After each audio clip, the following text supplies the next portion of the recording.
Много яко място. Много яко място избрах Алпис да представим новите Hard Offroad мотори на Реко.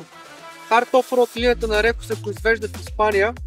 MR300 Racing идва оборудван с кормило Некен, съединител Магура, спирачки Nissin. Мотора идва с предница Каяба by Technical Touch. Задното окачване е линково с шок Каяба. Седалката идва с хубава кожа, с много добър грип.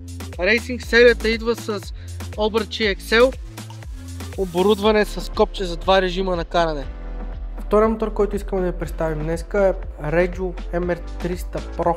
Мотор разполага с всички текстури, които изборихме на рейсинга, плюс вентилатор на радиатора, спортен мост на X-Trick, спортни хъбове на Ford GT, преден и заден, черни стержени на предницата, степенки на S3, плаващ преден спирачен диск.